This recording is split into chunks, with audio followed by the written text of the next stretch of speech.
is advised. Hey everyone, welcome to the discussion for Merlin, which is a Steffenfeld game, the second Steffenfeld game that I have played, and he's not a designer for me. The two games that I've played are this and In the Year of the Dragon, and both of them, Year of the Dragon was just boring. I'm gonna have to look up the Year of the Dragon. It's literally right behind you. We have it? We still have it. Yeah, no one wants it. Oh, no one wants to buy it, so it's just like, fuck it. 10-year anniversary, no one wants it. Merlin was an interesting premise, based on the concept. I mean, literally, it's roll the move, and it is literally that. It is roll the move the game. I'm gonna go ahead and let you guys talk about it. I don't like it, but that's I thought you had fun in the first half. Yeah. I had fun the first two rounds, and then I realized that there's zero mitigation to this game. That's not entirely true. There are two ways. There's several ways. You just have to work for it. You don't have to work for it. You have to be lucky to roll to land on it to get the die mitigation. There's a lot of play. Like here's the deal, and maybe this is an advantage I had because I went through the roll through. But you got to spread your. I mean, you had one principality with influence, so that limited a lot of those spaces to what you could do. So that's another thing I was saying. It's like, oh, that sounds like the way to play. That's the strat. Well, it kind of, but your limit. I mean, I only had two left. Yeah. But that's being able to spread out makes more of those spaces useful because then you have more options to choose from to get the banners you need or to get the shields or to get the whatever. But like for a game that's supposed to be like a point salad, and for the record, that's exactly what it is. But it's piddly points. Like for a lot of the cards, which is what I was trying to go the route for, they were never worth it. Like I most of this deck is mine. And it's like, oh, get a point. I remember thinking sometime I was like, oh, well, good thing those are only worth like 1 point. Yeah, getting a lot. Yeah, of them. Exactly. And it's like But they kind of deter you from like your end right. game. I wanted to try to see how this game could be played if influence wasn't a thing, and it can't. You cannot win if you don't do that. Which makes sense. Yeah. If you don't have much influence, you can't don't be a point king. salad game if there's the one way to play the game. It doesn't turn into a point. It does not become a point salad game if you stick with one area. That's for sure. I mean, that's right. Because you get more options to get more points. I mean, here's what I found out after literally the first round. It just came to roll these dice, and can't do anything I want to do. I can't move Merlin anywhere that's useful. I can't move myself anywhere that's useful because you can only go counterclockwise. So I just spent half the game, and then it's like, oh, I can't even even the cards that I'm trying to do, I can't cycle through them. So because I didn't get the die roll to land on the specific spot to be able to. And the other thing is, I get it, fine. I only did one influence. I couldn't even get the die roll to land on the spot to place influence. Yeah, that's true. I mean, there was a few places you landed that you needed to get the shield, though. I mean, so you got the shield. I mean, that's the decision you have to make. You either need the shield to block that or get your influence or whatever. I mean, exactly. So it's kind of like it sets you up to fail, almost. It's like, okay, fine. The dice are, they are what they are, but there's very little spots that are the exact same location or the exact same action. And so it's like, oh, okay, because of the sheer randomness of the banners, I have to go all the way to orange to try and get over there. And it's like, let's say I meticulously did that, and then it's like, well, I spent it's 9 spots. I spent my entire 3 turn just to go around the fucking board to land there, and I can't even spread influence to help me in later. The other way to do this is the building, because if you build on a deal, you can place it anywhere on the board, influence or the building. If you build a so that's how you can spread too if you're not getting the movement. Right. I mean, but once again, you have to get the right die to land on the spot to get you the right color to be able to. Generally, though, I mean, most of those colors you're going to get a building. You're going to be able to do it, but I mean, I know there's.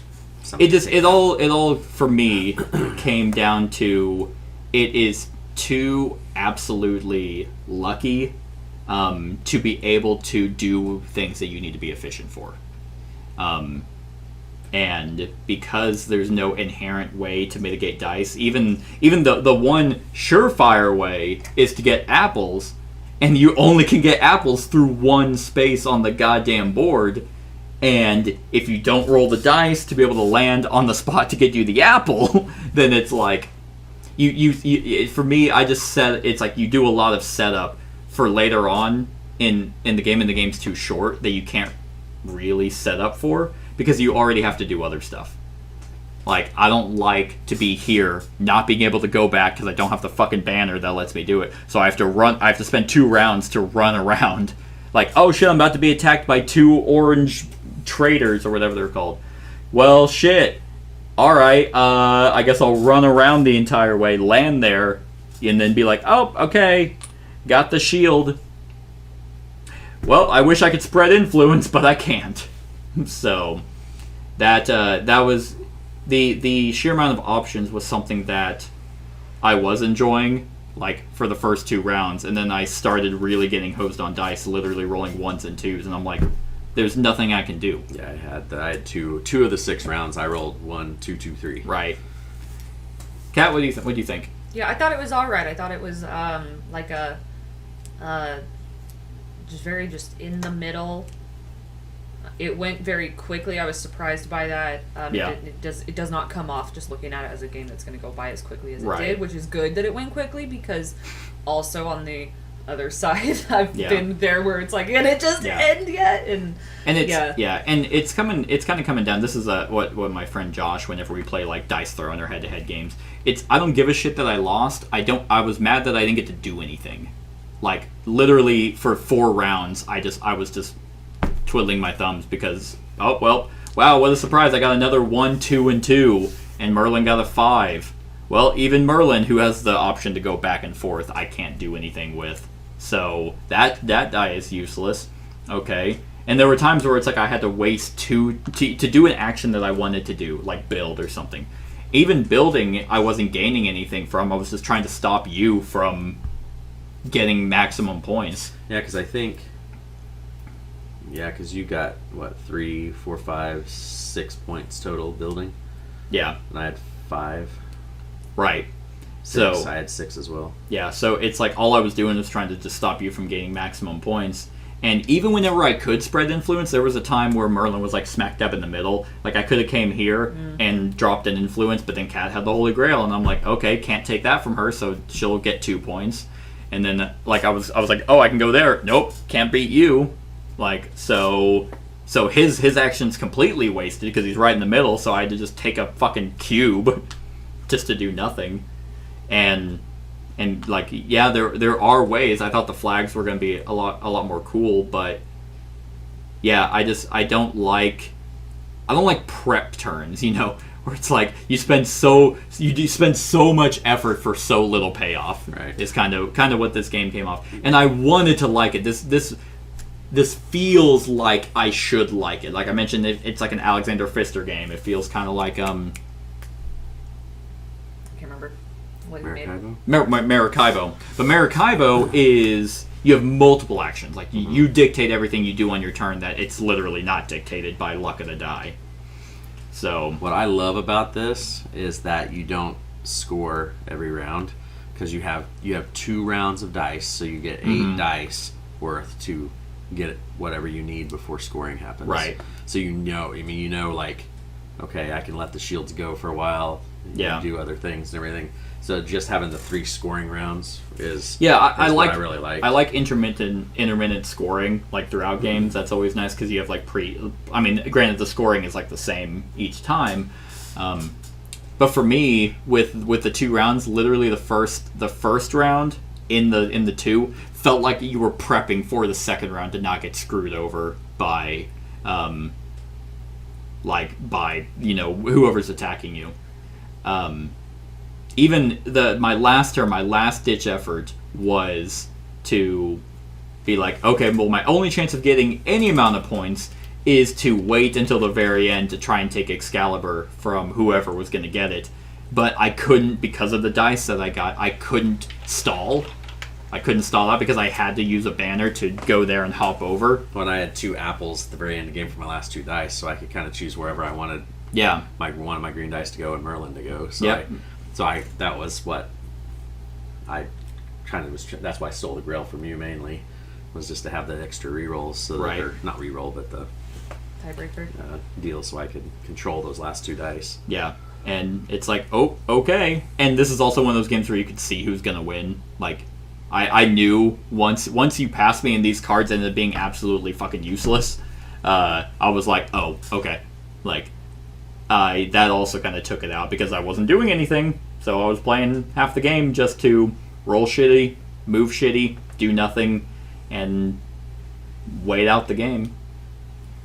Kat, did you have any things you liked about it?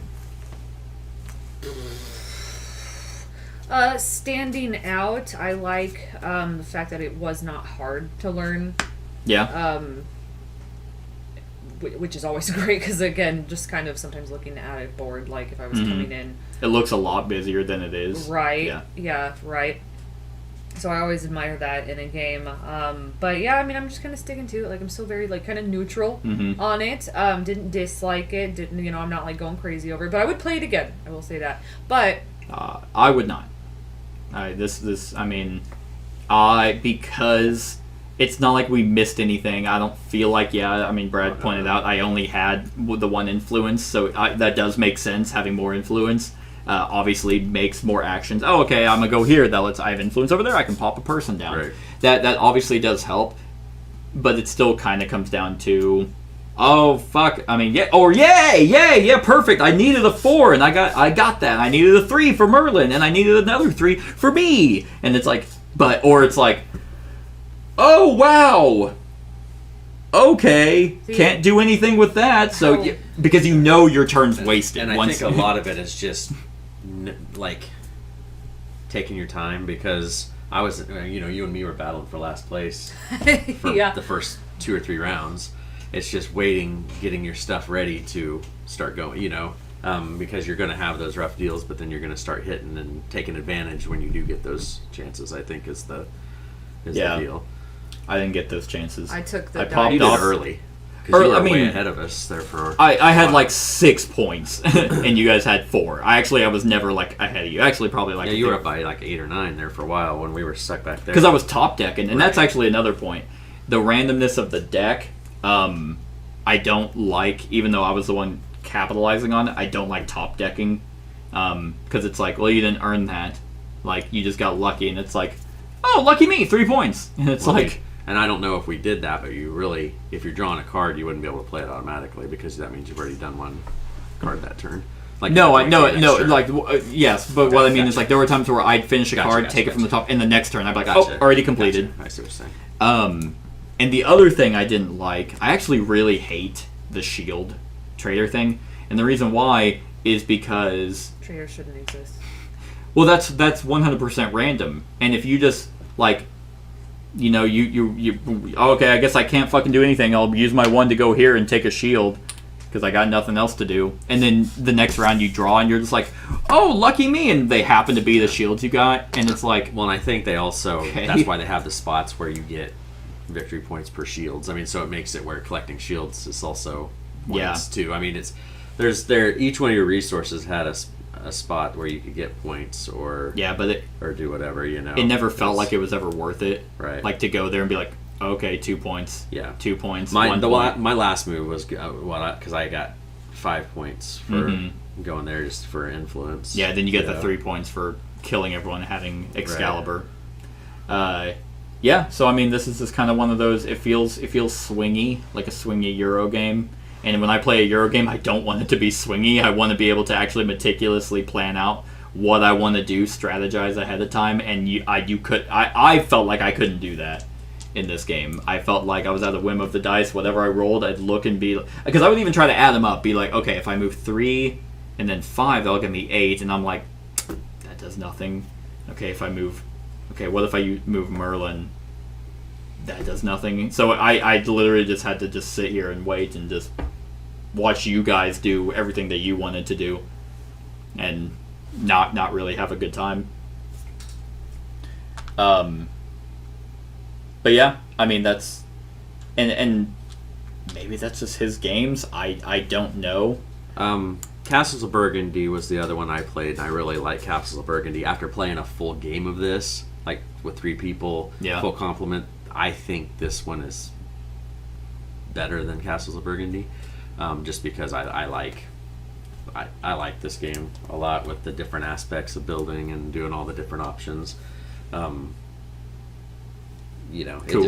I don't know what it is. I know it's nothing like this game, but for some reason I get the Orleans vibe. I don't know if it's the colors, it's literally the art, and all that stuff or what, but I get that feeling, and I like how there's. I mean, you're going to get something every turn, even if it's not super helpful. You will get something every time you move. And you are not wrong. You will get something, right? And it may not be optimal, but I mean, you're still. But in a game this short, every turn should be optimal, right? And in a game that's short, and it's just like, okay, well, I get nothing out of this. Yeah. So it's just it wasn't for me. At first, I was like, ooh yeah, all the options. And as the game started to go on, I'm like, wait a minute, I'm getting fucked on dice quite a bit. And I'm looking for options, looking for ways to, and I'm like, no, I can't even go out to try and get the mitigation because I need to get these shields. I can't even place influence. It also kind of feels like first come, first serve. If you're the first one to start placing influence, you're probably going to hold those positions. And that's where these come into play. It never happened in this game, but if you can get Merlin to drop in one of those spots and use this, I mean, you can be dropping characters in there. Because you get 2 character drops. True, but you can't snag, like I can't put Merlin there, use a staff to get and then drop my lady in waiting twice to snag it from you. But it's just one of those things. Like, I mean, she could have given me a run on that one if she would have put another one down. And that's actually why I think that this isn't good at 3, because it becomes kind of that tug of war. You guys start battling for 1 or 2 areas, and then I'm over here like, aha! Can't fuck me up. Yeah, it is, and like I said, this is my first full playthrough of the game. Yeah. But the BGG thing, like 3 is by far the best number to play it. Yeah, that's interesting. That's interesting. It wasn't that bad over here. People have been wrong. No. I'm just meaning because we have had that happen because before. This gets bigger. Like if you go 4 players, there's an extra row. Okay. Of tiles. That's why I took out in tiles. 3 players, this actually wasn't that big of a deal. Most of the time, we were generating the same amount of points over here. It came down to influence, and once I saw, I was like, yeah, Brad has the most influence. He's going to win. No one's competing with him on that. No one's trying to break ties.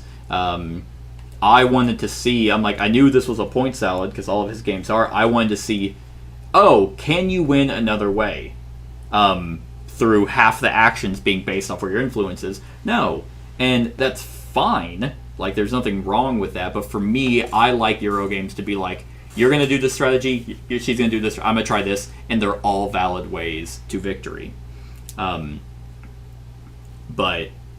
for me, it definitely wasn't the case. It'd be a little bit better if it was more of an area control and you didn't have those traders, because that getting the shields, because you can't even stay in the spot. So like if I have 2 people here, I have to move here, and it's like, okay, I'm gonna put a shield person and get the 1 shield.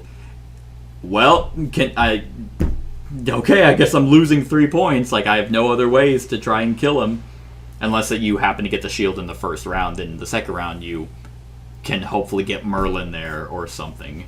Right. But it's a little too lucky for me. I think there are aspects of something that could be good here. It just feels like it needs to be a little bit more refined. So, and there is another that module that comes with this, those boards.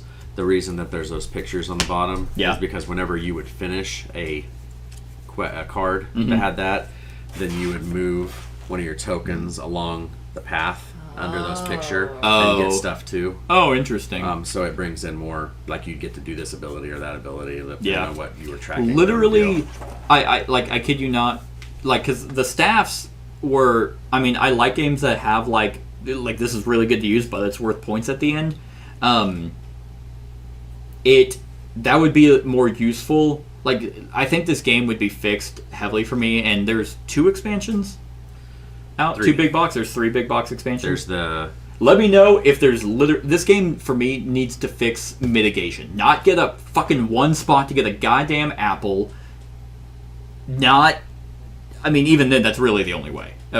On your initial roll, that's the only way to be like, this is the number I specifically need.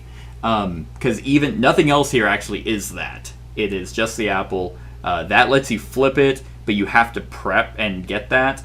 And the blue one lets you... and then using other people's spots. I mean, that's what you do instead of rolling, so you're using... Yeah. So the more people that play, the more options those are going to give you, too. I feel like 4 would... Because 4 would be one person who actually can jump in on influence and actually compete. But I feel like mitigation would help out quite a bit. Or other ways to get the flag. Like the complete... That module we should have played with, because... Since I was completing these quite a bit, I could have been moving up on that track and potentially getting the flags I needed to not be fucked over on dice. I don't know what's on those. Yeah. It looks like when you complete a card, you get an extra deal. You get to move a worker. Are they in the box? Yeah. Oh, it's because we didn't play with the German rules. That's why. This game's inferior. So it's based off... Are these all the same? There's different colors on back, but I think they're all the same. Yeah, okay, so you move the track. Let's see. I don't know exactly what I'm looking at, but yeah, it looks like if you complete a... The abilities are +1 victory point when you do a card, deployment to any principality, so moving one of your henchmen to a deal. There's build 2 manners. And then the bottom one. There's kill a shield bearer. Get a repel a traitor, so you'd get to repel a traitor. There's victory points for any elements. And then deploy 2 people where you have lady influence. In waiting. When moving their knight or Merlin to an influence space, the player may use this ability instead. And that's if you... One after the other, the player chooses 2 principalities in which he has at least 1 influence and places one of his henchmen there. So again, it's spread. You need to have influence spread. Only in that one. Well, right. But the other one allowed you if you do a level 2, which I completed obviously way more level 1s and level 2s. But the level 2s, it's like if you want influence, well, find the one with the lady on it, because that would make it worth more. Because half the time I was top decking because those fucking sucked. And so it's like, if I complete the lady at level 2, then I can move her over to anywhere and drop an influence. This would have been huge. This is just another way, if you're talking about getting more influence, that makes it 1, more competitive in influence, and 2, less restrictive. I can now run over here to get the shield I need because I can complete this level 2 and move her over to that spot to place more influence. And I think the expansions add more boards, sideboards. Oh, probably. So that one I looked at the game store today, the Morgana one, was like extra boards. Morgana's evil. Side. Yeah. So, like I said, if this was base game, right? Oh yeah. Base game did not do it for me, at all. It was actually, luckily, like Kat said, if it was any longer, I would have actually been pissed. But, because I think it was about an hour. Give or take. I wasn't really. Well, I saw them whenever I showed it. It was about an hour. It's pretty good for a Euro game, though. That's true. Yeah, and it says 75 minutes. Oh, okay. That's what it says in the box. So. Sweet. Yeah. So it goes by quick. Just more mitigation. That's what it is for me. So, you guys got anything else? I don't think so. Scale of 1 to 10. I'll go last, because obviously I'm the one that likes it. It's a fucking 10! This game's the best game I've ever played! No. I'm gonna give it... Merlin turns me on! The fact what? that I still liked it and am willing to replay it, I'm gonna give it a 6. Cool! I'm gonna give it a 5. For where it's at. I actually... knowing that this existed, Brad, you fuckwad. When I introduce a game, I never throw any modules in. Well, maybe you should. Seth makes us play every single module. I do. I'm like, hey, we're playing this new game, and here's all 54 Alhambra modules. I'm like, whoop! I'm just like, because Heard you guys like learning rules. it's like, yes, I know you have to be home in an hour. This is gonna take an hour. Suck it up. But I'll revert back on what I said in that I would like to try this game with the modules, because module expansions are obviously the best, because if it's like all Brad has to do is be like, oh, why didn't Seth like this game? Oh, he wanted more mitigation. Hey, here's 2 modules that literally do that. But he doesn't want to do that because he likes whenever I don't But like see, games. again, and I'm going to throw a little wrench in the plan of the module.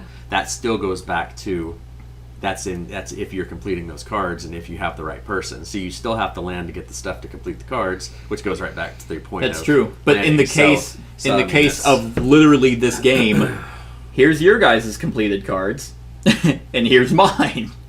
No, I know. Yeah, it's still random completing the cards.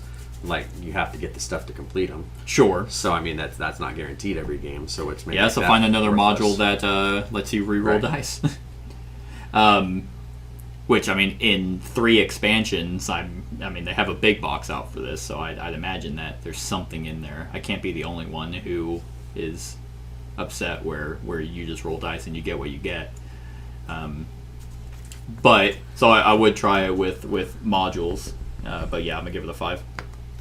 All right, I am going to give this